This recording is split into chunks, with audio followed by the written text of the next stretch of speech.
Well, the National Sheriff's Association is claiming that the Biden administration has sent zero federal resources to help them, even as crime and retail theft surges across the country. But the White House is pushing back, saying, quote, the president delivered historic levels of funding for anti-crime measures through his COVID-19 rescue plan. It comes as the DOJ just awarded millions in new grants to fight crime, but is it enough? Joining us right now is the president of the National Sheriff's Association in Fayette County. The sheriff there, Vernon Stanforth, joins us from Columbus. Sheriff, good morning. Good morning. Thank you for having me. Okay, so on Tuesday, Jen Psaki was asked about, the crime across the country, and she said that the administration is working with local law enforcement to help curb retail theft. So how are they helping you? I believe that she has confused old data with the new environment of crime we have across the country right now. She's talked about in her comment was $300 million was being given to local agencies to help in this. That was money given for other purposes, $300 million. And let's break that down. $300 million across every jurisdiction across the country would equal about $18,000 per jurisdiction. How is that going to help? I don't think so. Yeah. Well, are they just trying to put a happy face on it? Because, people see the smash and grabs and it's like, hey, why isn't anybody stopping them? Well, they've had the debacle on the border. They've yet to get that under control. And now the crime rate across America is hitting every jurisdiction, every community. In my small community, and I'm a very small community in Central Ohio, we had a smash and grab just 2 days ago. Two women walked into a store, took $4,000 to $5,000 worth of clothing items out of the store in a matter of seconds. This, and in the larger jurisdictions, this is going on with 20, 30 people coming into a store, overwhelming the store security, the store clerks, who are typically just 18, 19-year-old teenagers working their way through college, and they can't stop this. Yeah. There's no resources out there for the local jurisdiction to handle this on this level, and we're looking for assistance. And I don't believe there's any assistance that's come out of the federal government. I've looked at agencies across Ohio. I've asked the question: has the federal government contacted you for assistance in the rise in crime in these metropolitan areas? Zero. Yeah. We've asked the question of other sheriffs and other police chiefs across the United States. We've yet to find an agency that's had assistance in the surge of crime by the federal government to the magnitude that's needed.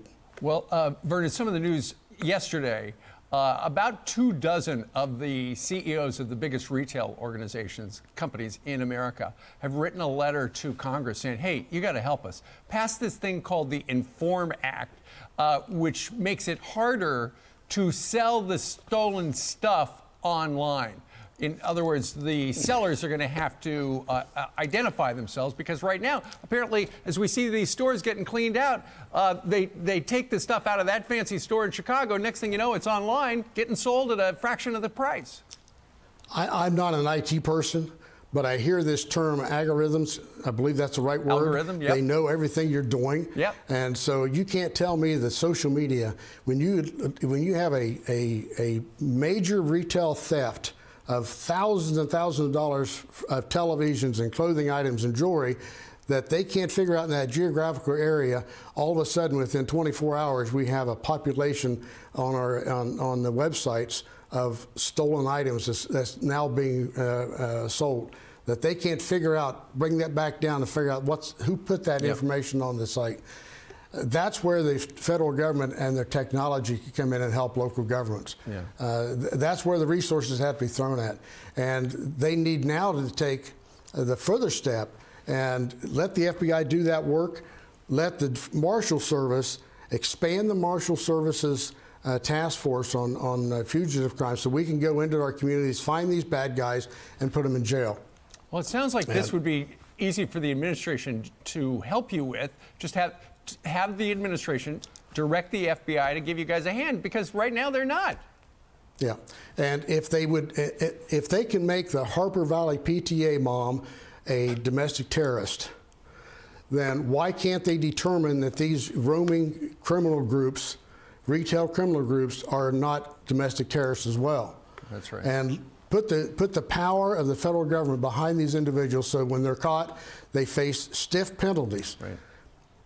And if they use a gun, that's even stiffer. They don't get bail. They stay in jail, and the penalty and the consequences for that would be off the chart. That will stop a lot of that activity. Indeed. And if somebody's buying something online at a fraction of the cost, if it's brand new, they've got to figure it is stolen, and you don't want to be part of that. And remember, that's 100% profit for the bad guy.